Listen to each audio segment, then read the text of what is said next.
Donc là, on est dans la petite enfance, mais de par tes parents, on parlait de cet accès au livre. Il y a tes parents, Jenny Salgado, qui te mettent un bouquin entre les mains. Tu es toute jeune, tu as quoi, 9-10 ans? La cage de l'oncle Tom. Oh! C'est majeur. Là, on est complètement ailleurs. Oui, ouais, ouais. Qu'est-ce que... Explique-moi le contexte dans lequel tu te retrouves, que la toute petite Jenny se retrouve devant cette lecture-là. Ah, OK, oui, c'est du lourd. Euh, Ben, tu vois, c'est ça. J'étais beaucoup dans les fables avant, dans des Mhm. petites histoires, dans le Petit Prince, dans, tu sais, des trucs assez ludiques. Et puis vient ce moment où mes parents, puis je me rappelle vraiment du moment quasi solennel, là, où mes parents m'ont posé le livre sur le Mhm. bureau. Puis un livre qui avait déjà comme une stature qui était plus imposante que les livres que j'avais lus seule précédemment.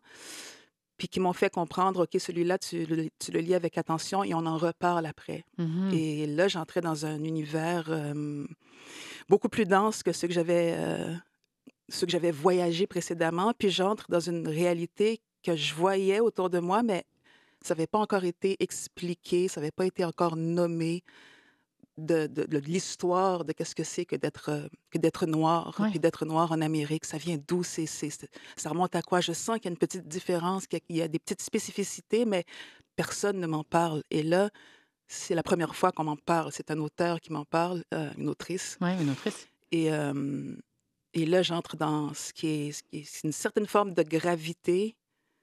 C'est quand même un livre qui a été...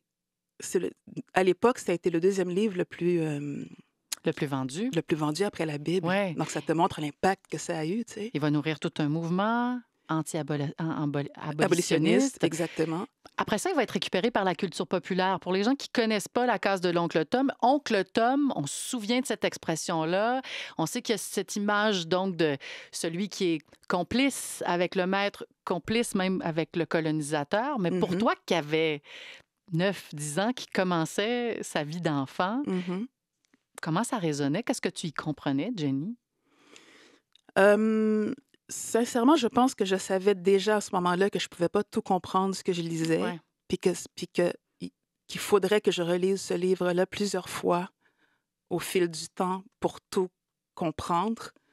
Mais au moins, ça ouvrait une porte qui me disait que le sujet, quoi qu'il est tabou, il existe, puis il est exploité, puis exploitable.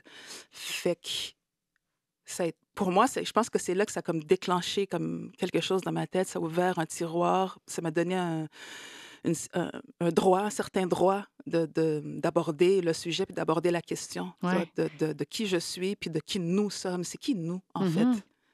Fait que, franchement, je pense que ça a été le point de départ pour moi de cette stature du nous, de l'exploration de ce nous. Ouais, de Ça a commencé là pour moi. cette quête identitaire-là